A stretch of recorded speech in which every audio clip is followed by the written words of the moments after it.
Um, yeah, hi. Welcome back to the Over Manga Cast? Maybe we're a little too clingy or something, I don't know. We're back to finish My Girlfriend Gives Me Goosebumps by Shunsuke Iino. This is a short one, so sit back and enjoy the show. 10 hours, man.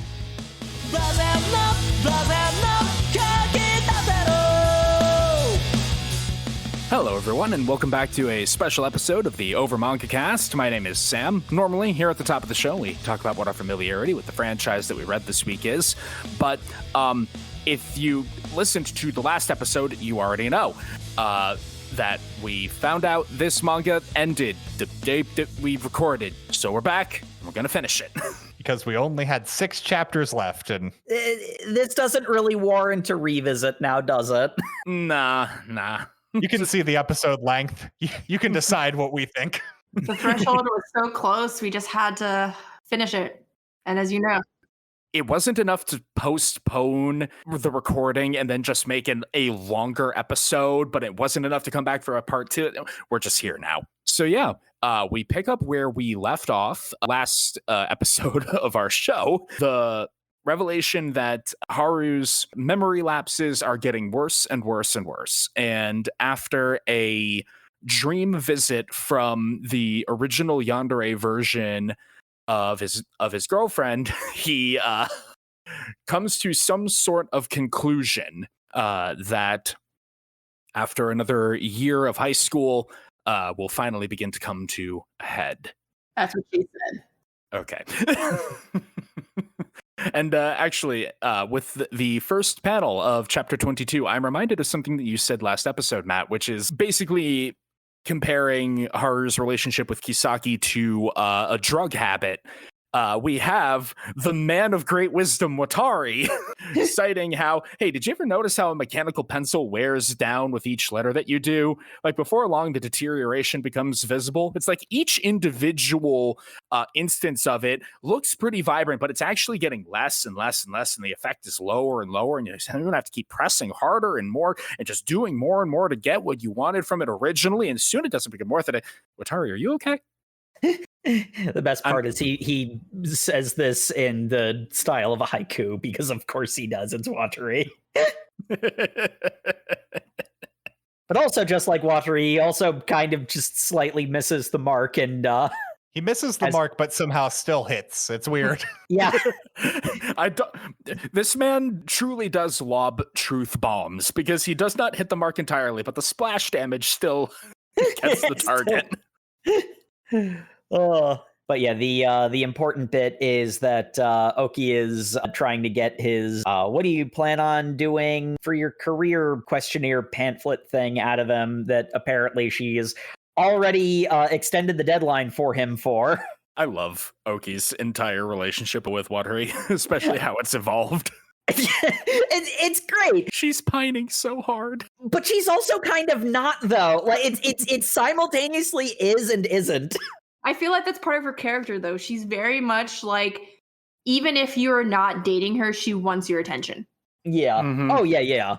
That's Like- it's very much who she is. It's like, I'm not into you that way, but I still appreciate the attention, and I kind of want you to be into me that way. And makes when her- someone isn't into her that way, like Watari isn't, because I don't know what Watari's interests are. It really does make her an interesting foil to Kisaki, because while Kisaki wants one person to zero in on her really, really, really Oh intensely. my god, they're foils, literally. Yep. Oki wants many people to pay a little bit of attention to her. Yeah, everybody indeed. Kisaki is selfish and greedy in the sense that she wants to be someone's number one, whereas Oki's greedy in the sense that she wants everyone To be everybody's somebody. to be somebody to her. Yeah. And it is kind of interesting, because there's a scene later that kind of illustrates the degree to which the two of them are parallels to each other, that I really enjoyed when I got to that point. Yeah, for now though, speaking of Kisaki, she's continuing to be happy and healthy, and I want to protect There's such a good panel because she's just so like completely normal. She's talking to other girls in the class. She's making friends. And they kind of come down and they're like, "Oh, Haruka, you're the boyfriend that she is just gushing over constantly. Oh man, you two must be just like all over each other all the time." And she's just like, "Hey, we have our own interests." And he's just like, "Yeah, I'm going to karaoke with the boys tonight, actually." And she's like, "Ooh, your girlfriend's not too jealous about that?" And Kisaki goes, "No, why would I be jealous of that? That's completely normal. I'm happy when he's happy." And there's just a panel of just deadpan Haruka looking at this, and you can just tell he's dying inside. And I'm screaming at him, communicate like you used to, you idiot. The level of just internal screaming. Easiest caption in the world on that panel. Oh, and I'm external screaming at him.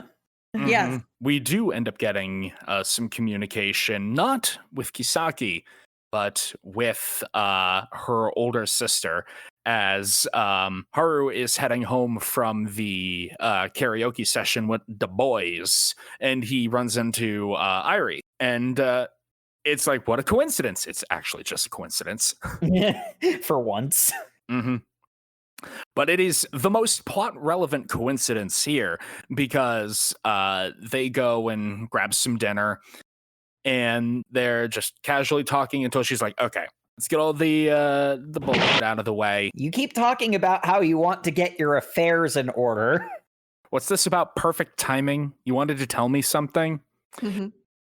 And with the most like milk toast, "Oh, I hope I'm not being an inconvenience" look on his face, Haruka goes, "Well, you see, I just need to make sure that everything is in order because of what I want to do. I want to die." Whole page spread of him just saying that with the most bland expression. And then the manga literally has another full page spread of them just staring intently at each other. And then the career form from earlier that he filled out, where it's like future plans, and it's just none in particular. Nothing in particular. He has no plan for the future, because he never planned on having one. I mean, Irie's got ice in her blood for keeping calm in this situation. Irie's got a lot of things wrong with her with how this conversation goes through. Yeah. She definitely doesn't respond the way a normal person would. See, the thing for me is, to me, this signaled like her degree of emotional intelligence, because she understands any kind of like serious reaction or like fighting him on this isn't going to do anything. Now, there's a strong argument to be made, and I understand from a metacontextual reason, from a metacontextual perspective, why this didn't happen. She should have gone to like the police or something. You know, she should have contacted some kind of authority to get the kids some counseling. The reason metacontextually that didn't happen is because we want the characters we've been following to have the conversations that are going to like come of all of this. To me, this scene was a like showed her in a positive light because she understands like hovering over him is only going to make it worse. The next chapter is basically dedicated to him explaining why he feels this way. And it's the thing that's been hinted at for the entire for the entire manga. It's the fact that he is such an adrenaline junkie. He is so obsessed with that idea of having a heart racing, just skin tingling moment of intensity that everything else outside of that doesn't register to him. His past, blank. His future, why care? And she recognizes that becoming an overprotective, for lack of a better term, helicopter parent isn't going to help him realize that life can be more than just moments of extreme intensity. There are some people who refuse to leave well enough alone, which good in this case. I actually really like how she makes some mild argument against him, where like he's explaining all of this. He's like, "Well, I didn't want to leave everybody hanging for the class presentation. I didn't want to leave Kisaki hanging for a date. I wanted to make sure that I didn't have any plans with the guys." And she's like, "Okay, wait, you're telling me all this in the hopes that I will tell my sister, but you weren't going to tell her at all." I mean, no. It just kind of freak her out, hurt her. don't. And like I know objectively this is gonna hurt her, but like I don't want to hurt her more. But you know, He thinks it will be worse if she knows it's coming. mhm. And then, boy, one of the worst things that he does is like she's like, "Well, I could tell her," and his response is, "Yeah, you can, but you also are going to come to the same conclusion that if you told her and she saw it coming, it would be worse for her." And she like immediately calls him out on it, how much of a dick move that is, because that's a dick move. Mm. Well, Irie-san is at a bit of a dead end for trying to persuade him out of this. No pun intended. We have to remember that Oki is always listening. Her spy network was brought up as a joke earlier on. Like, this manga all the way down is like, it presents something to you and you have a preconceived notion about this idea, and then it like peels back layers of complexity that you hadn't considered because you didn't have the full context. When she says she has a spy network, she was talking very literally. Well, yeah, I told you that's part of the reason why she likes having connections with like everybody. It's a very powerful tool, as we see. Yeah, but her whole thing is she had like a little agent who looks to be an underclassman who is just recording the entire conversation, and then brought the information to Oki, who then is confronting Kisaki with it on top of the school roof. And Kisaki's taking it better than you'd expect, but also not really. She's taking it like, honestly, it's very much the reaction that I was somewhat hoping, somewhat expecting her to have, because like she's tough, but she's also let herself be blindsided by this. There's a bit of a fun moment, and just because of the nature of the way that the manga chapters work, the impact of it gets lessened a little bit because they double dip on this comment. But I like that Oki is like, "You've gotten soft." because she reacts like a normal person would, like, "Oh my god, my boyfriend, who I love very much, is planning to commit suicide. What do I do about this?" And it's like, you used to be terrifying. You used to be cool, Kisaki. What's this Sumire Ono? What should I do bullshit? You know what the old Kisaki would do? He'd be like, "You don't get to kill yourself. I get to kill you." I really like this sort of reawakening of the yandere because it works. Oki's like, are you really going to let the guy you became the number one for die? And she gets the black void in her eyes again as she screams out, "No!" Heck no. Well, this is, it's like, here's your ultimatum. You said you would accept anything that he wanted, but now the thing that he wants makes you no longer the number one. What you gonna do? Yeah, I love the whole like rooftop sequence, because we get the bit of Oki sort of like explaining her, like, who she is. We learn that, like, again, like, her whole like, "I have a spy network" thing is way more literal. She's actually kind of like dangerous and edgy too, in a way. Like, she seemed, like, she seems like this sort of non-threatening Genki girl who's like on the sidelines of the two scary people, but like, no, she's got her own like dark side too. There's a fun bit where it's like, "We even taken down a fraud ring." Do you realize how insane that is? She's using her creepy stalker nonsense for good, though, is the difference. Yeah, no, like that was my reaction. Like, the reason why you don't peg her as a creepy yandere type is because she's using it for good. She happened to fall on that by default. Also, her creepy stalking is having people owe her favors, which is a much more socially acceptable means of manipulation. Is the real message of this manga accept the toxic part of yourself and turn it to the force of good? I don't think so. Yeah, a little bit, kind of, but not really, because we'll get to what I think the message of this manga is when we get to the end, but yeah. My takeaway from this manga is very succinct, by the way. We get my favorite line out of Kisaki. Actually, I don't remember quite if it happens here or a bit later, but it happens at the end of this chapter because they cut into the whole scene with Haruka getting confronted by Rinko at the park, because he's going back to all the places that have strong memories for him. See, I thought Rinko had been sent here by Kisaki, but this is, again, a genuine coincidence. And she's like, man, remember that day that I warned you? I thought that Kisaki was going to murder me. That would have been wild, huh? She said that she had a thing ready for it and all that. And he remembers the scene from way a bunch of chapters ago of her saying that she needed a day for them to start dating because she had a thing ready to be prepared.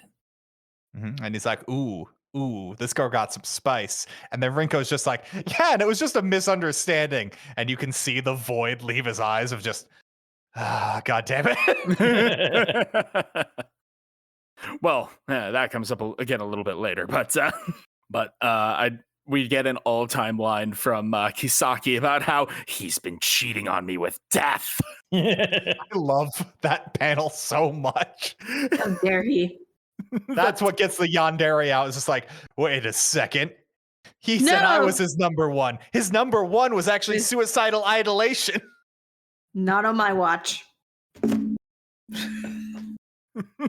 getting away from me that easy. This cannot stand.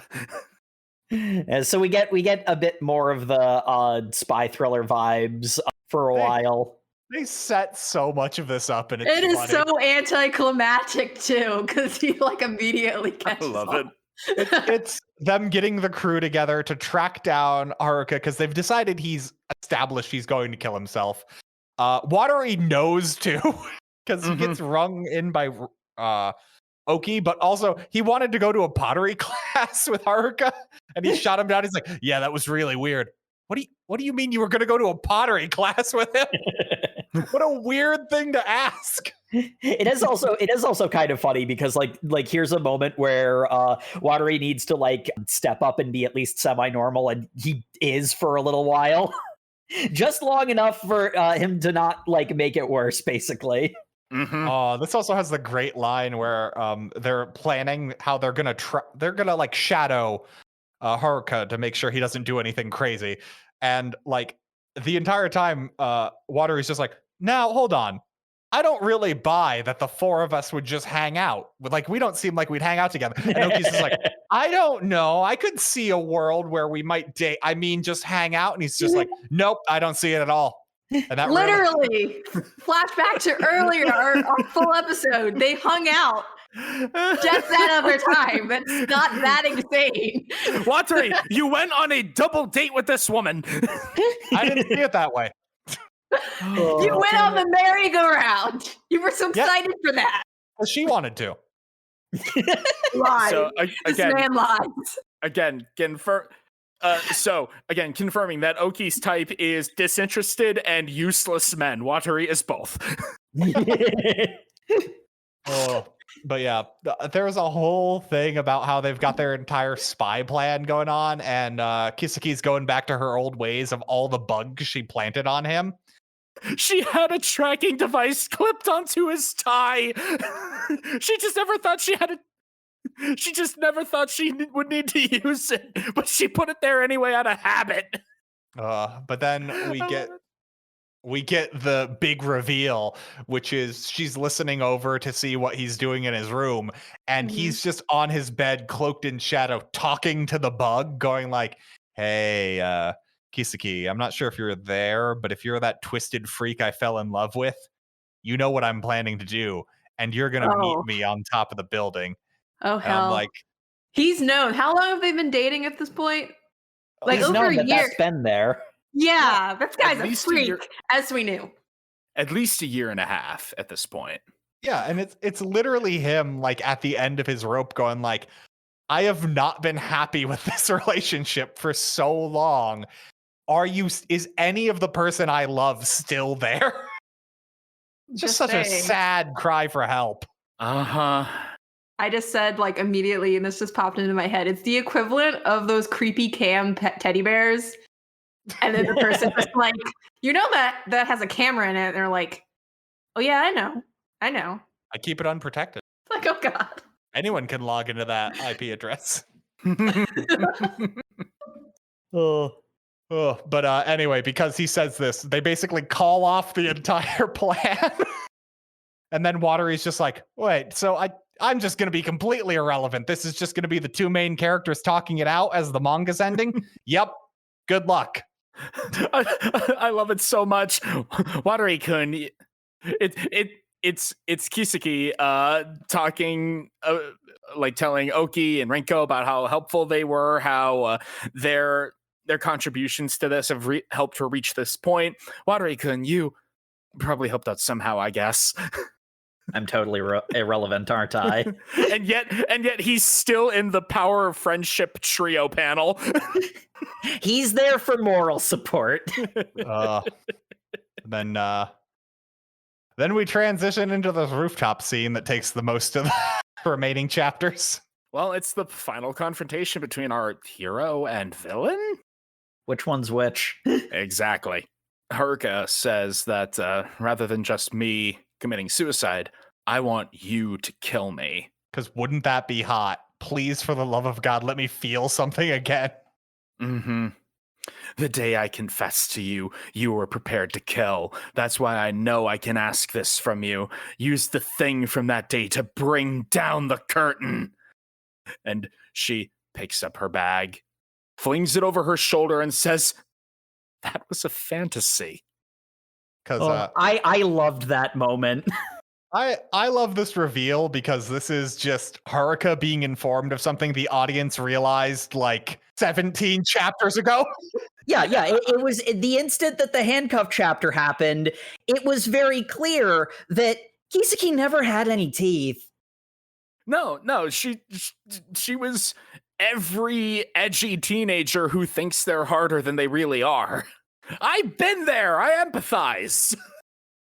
Oh yeah, no, and like in all honesty, to some extent, that's kind of where Haruka is too. He's in a similar place of he's a teenager and he thinks the world is coming down on him, and he's kind of getting the fantasy he's built up in his head ripped away from him. Well, yeah, he's basically built her up to be this idealized version that he wants, that she's not. At one point, she kind of resembled it, but it was never really her. And now this is the final like Band-Aid coming off that was never her. Mm-hmm. You are in love with a person that she really isn't. That she never was. Well, that's sort of the thing, though, because like the love in their relationship, which is clearly there, wasn't really directed at the yandere, because the one he didn't want to hurt was the healthy, okay version of her. Like he has this narrative built into his head that like this is how it has to end. Yeah, Like that's his fantasy. That's not real. That's not like. But he's also a character who literally is just living from spark to spark. And like, I think there's a difference between not wanting to hurt someone and being in love with them. Like, I think that's what he's really feeling is there's not passion. Mm-hmm. Like that's his whole thing is I forget if it's right here or if it's in the next bit where he's just like, I'm basically living my life surrounded by darkness because I don't have any great memories from previously, and I don't see any great memories happening like in the future. So like, what am I living for? Every time I reach something I think I want, it like turns to ash in my mouth. Like, what is the point of living if any high is just not going to be fulfilling? He then goes on a weird rant after this that kind of makes him less relatable, but like... Well, the thing for me is, because in a lot of ways, I've been in the headspace that he spends the entire manga in, never to the same degree, mostly because I think I've had who he ends the manga with in my life for my whole life. So like, I've never wallowed in it to a dangerous degree, but like, all of what he's going through right now is real and serious, but it isn't the end of the world. And one of the things that Kiseki says to him is, yeah, everything looks black when you shut your eyes to the things around you. Yeah, he's got a great support network. He has friends who really, really care for him. I mean, Honestly, if my friends honestly tried to coordinate a spy mission, A spy network. like how lucky do you have to be to have those kinds of people in your life, right? Yeah, it's like I said earlier in the episode, he's been living for highs, but if you actually open your mind to the possibility that life can be more than just one intensity after another, you find it's got a lot to live for in it. Yeah. And like that pottery class. Exactly. Yeah. He could have gone to the pottery class of pottery and made something beautiful. You're right. He should just try harder to not be depressed. You're right. No. God damn it, Matt. Stop being contrarian. I know. Stop reading the manga how it's written. How dare I? This conversation to me is the moment where like the manga really came together. And because I mentioned previously like the stuff about how like it sets up like Kiseki is the yandere, but the one who's really potentially irrevocably broken is actually Haruka. Well, we've been delving into Haruka's perspective at this point, and as it turns out, dude's a teenager. He's in a bad place, but he's not irrevocably broken. He just needs to, he needs to put in the effort, and also, like the people around him are, noticing the problem and reaching out to help him. There's a level of like all throughout this manga, it's like you get this immediate impression, but the more you look into it, the more you realize complicated than that, because all of these people, except for Watery, are a little bit screwed up. Mm-hmm. Like pretty much all of the. How is Watery not a little bit screwed up? What the hell? Dude just hangs out in like supply closets.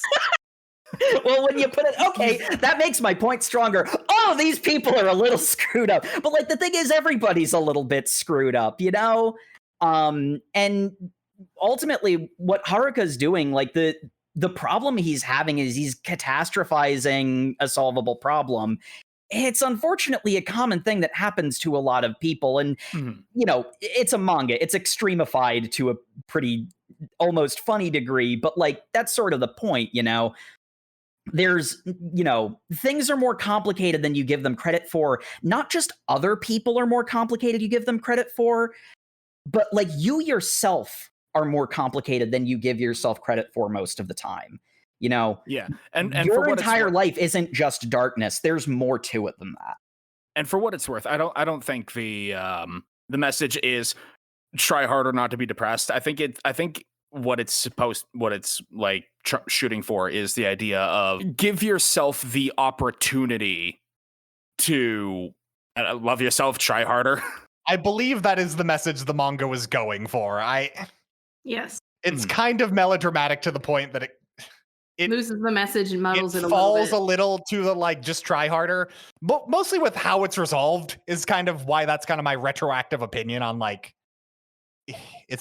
I'm not a fan of the ending, I guess is where I'm gonna come with this. Well, I'm just saying this literally personifies Matt's infamous advice to everyone. If you fail, just be better. Just try harder. Yeah, okay, so the thing for me is what comes next, like the space between the second to last chapter and the last chapter is where the real work lies. But that's really just living day to day. So like there isn't a manga there, like it's showing the grand gesture at the beginning and the place they are at the end, because like the whole like the point of it is like see yourself more complexly. There's more to you than you think. There's more to others than you think. What would they show? Would they show like his therapy sessions? He's not going to therapy. He's cured by the end of this. That's the thing, is they hug, and because they've never hugged before, the sound of her heartbeat is the primordial sound he's been looking for. Like that is the text of the manga. I literally cried at that point because I'm like, oh my gosh, they've been dating for at least over a year. And they've never hugged. Hugged. I mean, my girl, she was like, can we go slow? Can we hold hands? This man has never hugged her. I like the thing that if you're feeling suicidal, you really just need some tits, bud. That solves all your problems. Yeah, that was blocked in an interesting way. Yeah, this hug is not so much a hug.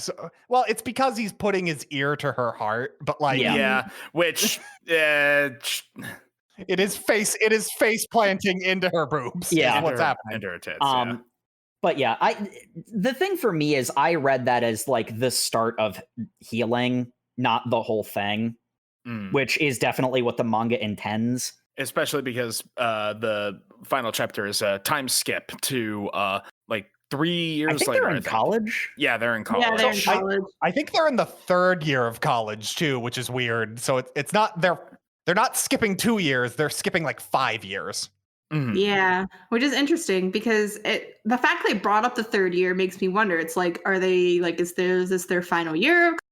Well, they're living in an apartment together, so I would assume that would be like that wouldn't be freshman year of college. I assume. I'm just saying they went all the way through high school and college, like pretty high up there, if not senior in college, before they finally said, "I love you." Yes, these people are not healthy. You can also tell when they flash forward to college, you can tell Haruka's in college because he's wearing the main character college cardigan. Like, oh, yep, he's wearing that. That means he's not a high school student. I'm just saying, sometimes the marketing works, and it's just like, I wish I could just dress like a protagonist. It literally only works in college because that's the only time they have like freedom of expression. Because my boy Watery is wearing like a great floral pattern shirt. He's got like a Hawaiian shirt on. I'm just saying, he pulls it off well. I love the hair. I love the shirt. Yeah, he's stripping. Great. Yes. Oh, I read that as like one of those like Asian kind of like silk deals. Oh, like, yeah. Like those club shirts. So we do not know the material of the shirt, but the shirt is banging, and that's all we need to know. That's the important part. In fact, comment. What do you think the shirt is made out of? We're gonna post the panel. More importantly, drive that engagement. More importantly, Oki's got a haircut that makes her look like Rinko, and I was very confused for a couple panels. Well, the eyes is how She's got the Oshinoko sparkle. Yeah. Oh, you know what? Because the other thing is her hairstyle is kind of important because her not having the scrunchie means that she's given up on him. She's not clinging to him. Mm-hmm. Yeah. That she kind of made him buy because she was like, you should get me something. Yeah. Well, yeah, because it's not healthy to keep wearing that scrunchie all the time because it doesn't mean what she thinks it means. And Watery's hairstyle is important because he let it grow out slightly. And he's cool. I see. It's all hidden meanings. Gotcha. Yes. Also, he wears a scrunchie. Yes. Also, I just think Oki looks good in the casual outfit. She pulls it off really well.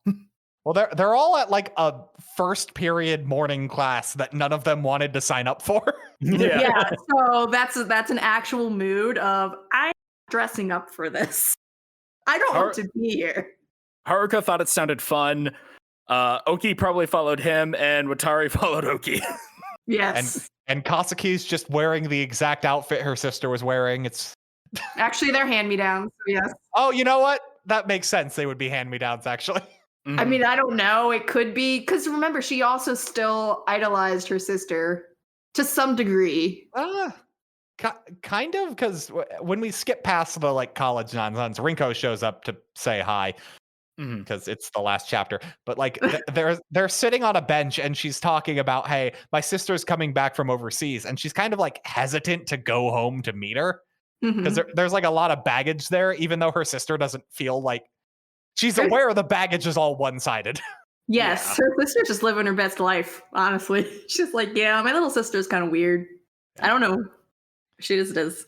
Yeah, and then she kind of has this like bit where she's like, hey, while I'm going to visit my family, don't cheat on me with other girls. Why would I do that? But he's like, I would never do that because I love you, and it's so cute. They have their little I love you moment on the bench, just sitting there. They've been dating for 5 years. Yeah, I'm sure they never set it off panel. There's no way they could have set it off panel at some point. Yeah. It's embarrassing to say out loud like that. But one of the things that I did enjoy about this is it they are both significantly better than how they started this manga. They're still not quite perfect. I'm just saying, at this rate, it's gonna take like an entire decade for them to like kiss. Well, they were sleeping in the same bed. They were sleeping in the same bed. I was about to say. Nothing. No, they figured out they didn't need Haruka to go to therapy. He just needed to bone. That was all. Because Kisaki was getting her gaps filled. He needed his gaps filled. Megan got it. Yes. Oh, that's the real message of this manga. The real message of this manga is pegging. Please stop. No. I'm just saying, is it really that much of a reach, the fact that she feigned, sleeping beside his bed in high school to now just sleeping beside him? Being in his bed in college. I'm just saying. This girl is creepy, and we know that he's into that, so. But she's so much less creepy. Yeah. She just wants to be your number one priority. And to be, have her as your number one priority, you can't kill yourself. And you should start caring about those around you, because that is my life goal, to be your number one. Don't cheat on me with death. Is a really good line. I love that line so much. That's so good. You do not have permission to die. But yeah, that is the end of this manga, which, looking at our time, yeah. this would not have been a part 2. So yeah. Yep. But we can add this to the list of series we've completed. So that's fun. We can. That's good. That very short list. Yes. Just this in One Piece. Yeah, Yes. we've absolutely finished One Piece. We're going to flex that. Yes. It's done. We got Oda to give us the final volumes. Yeah. We're Stop not, slacking off. we're not telling you what happens. We're not telling you if No, the no One Piece is spoilers. real. No, it's so Luffy has his body stolen by an angel, and it creates Luffy Black, and there's a whole time travel thing. I mean, at first I was scared. No, at first I was intrigued. Then I was scared. Then I was in panic mode. And the ending for me was sad and disappointing. And the reason why is because it kind of just highlighted how this individual needs mental health. And I appreciate the efforts of his friends, but I think because it took literally years and years of this festering, instead of, a more, how do I say this? A more deliberate approach earlier on, once it was first came to a head, was very frustrating and concerning for me. Like, do you mean that this is a thing he's been suffering from since a child, and it just took someone saying, hey, have you tried thinking about it a different way? And that was... Yeah. I would have appreciated if there had been some kind of concerted intervention much earlier, because it stopped this whole play back and forth between his friends, his girlfriend, stopped kind of being cute with the passage of time. I mean, they clearly didn't have the page count for that, but I agree that you got to review what we got, and it's rushed. There's no question about that. The ending is rushed. And I feel like, for me at least, it kind of missed the mark. See, I read the penultimate chapter as the start of a healing process that isn't something that the audience needs to laboriously watch personally. I felt it worked. I don't know. Maybe it's just... Yeah, I'm sort of caught in between.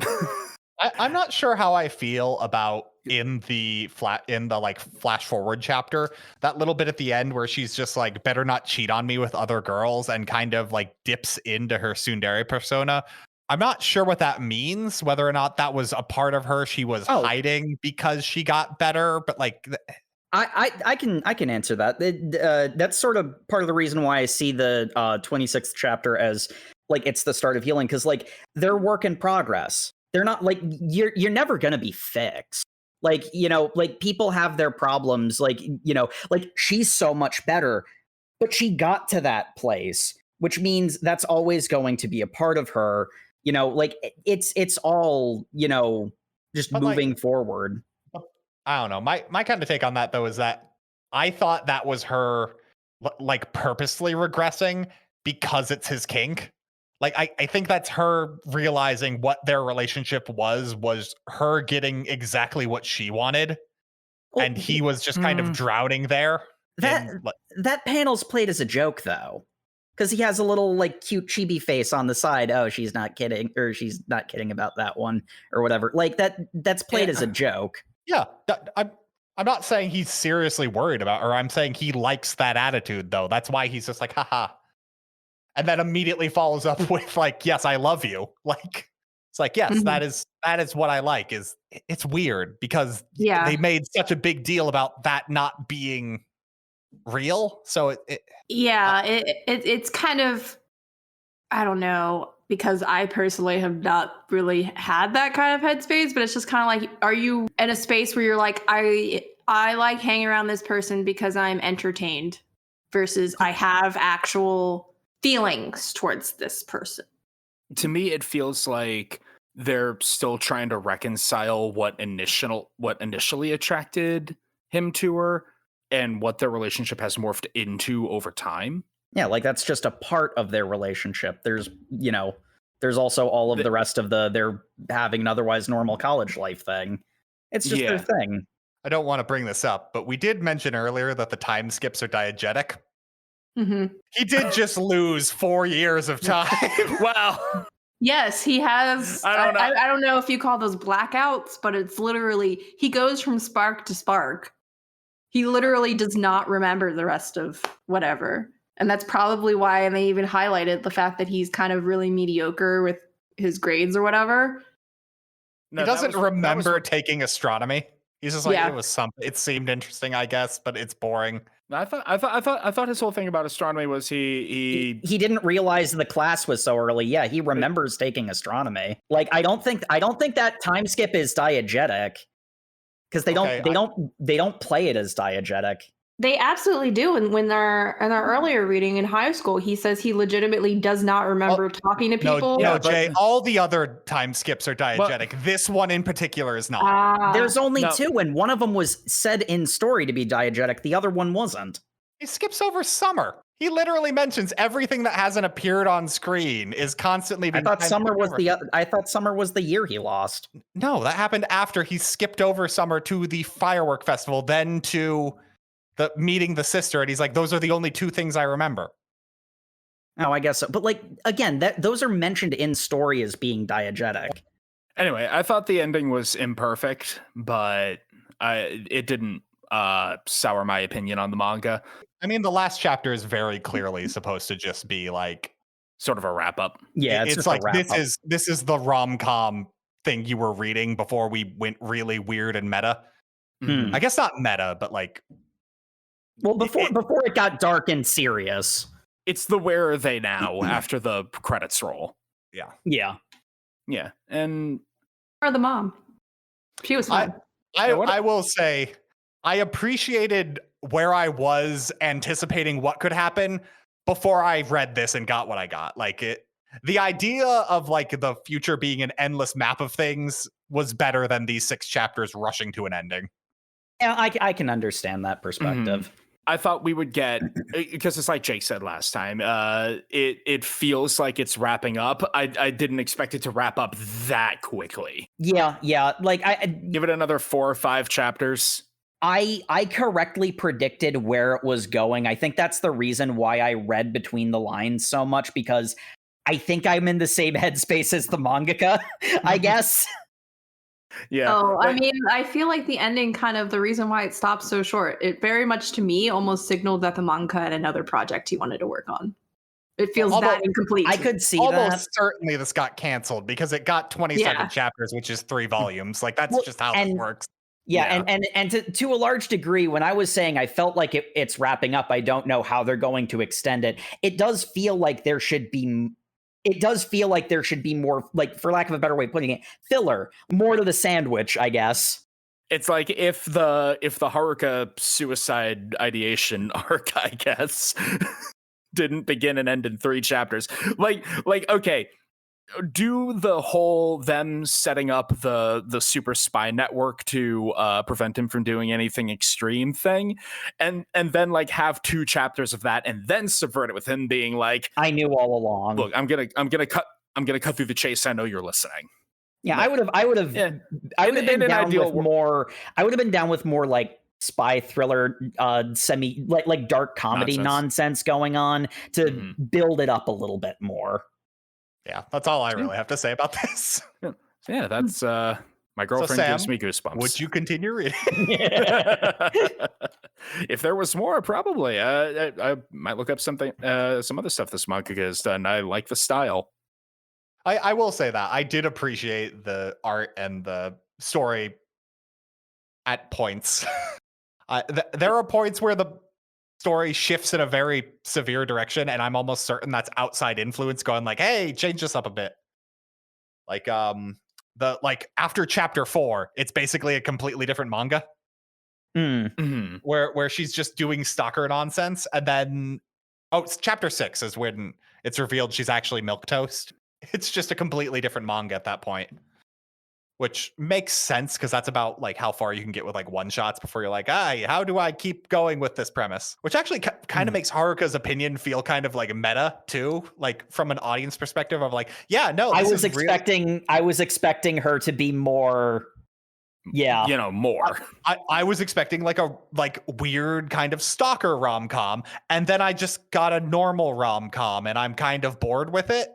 Like, yeah, I was expecting with how the time skips were diegetic for them to keep going with more and more diegetic nonsense because I wanted this to be shonen shoujo, and then yeah, fair. And then I got an ending where it's just like all he needed was a hug, and I'm like, well, okay, for this. But yeah, I would continue reading if there was more, and I would find some more stuff that this mangaka has done. I like the cut of their jib. I enjoyed this, like not like super amazing, life changing, but I enjoyed the time I spent with it, including the ending. And I'd definitely read more from this mangaka.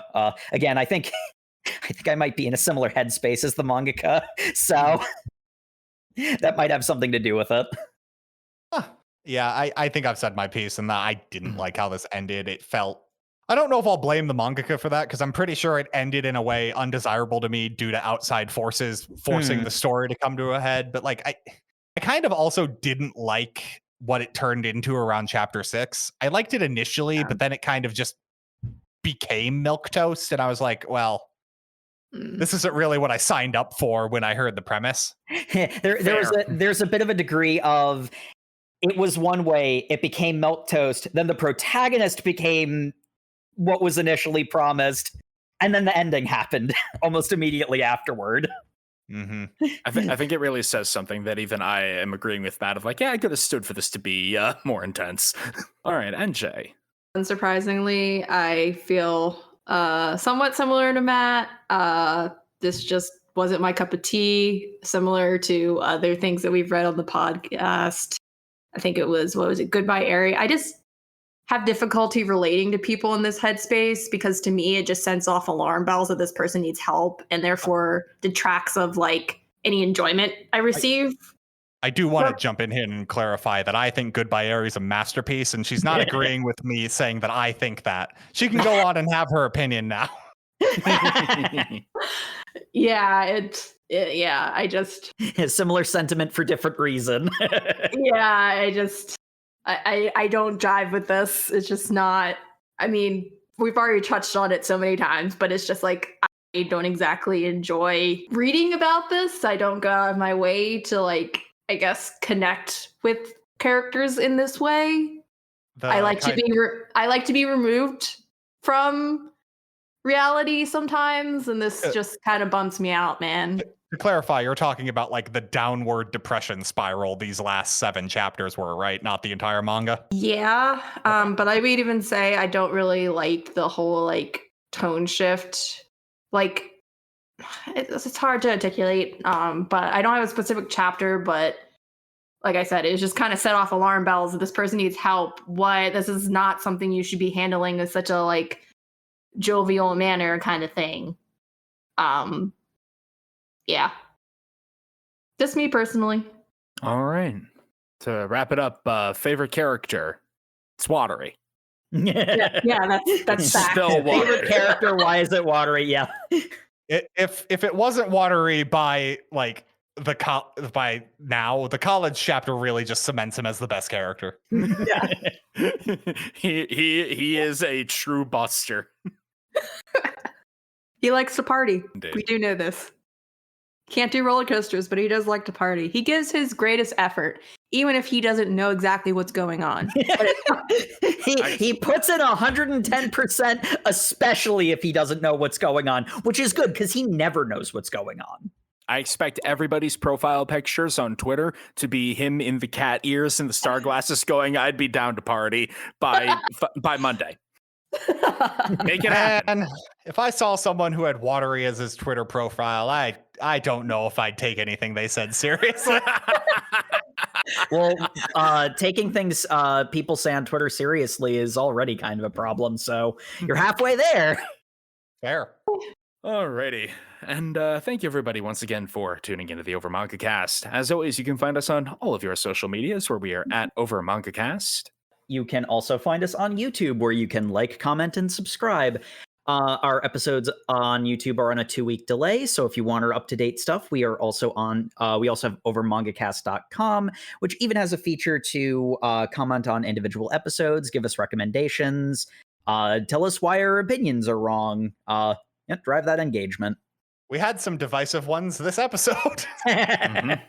And as always, we appreciate reviews in any and all forums or recommendations, which, to remind you, this was a recommendation from a listener. We love those. They really help make it easy on us to pick new manga because there's too many mangas and we can't read them all, especially because I think I'm still the only one who actively reads manga outside of this podcast. I'm reading 3 different series who shall not be named right now. Kaiju number 8 doesn't count. That's from this podcast. Well, That's not one of them, actually.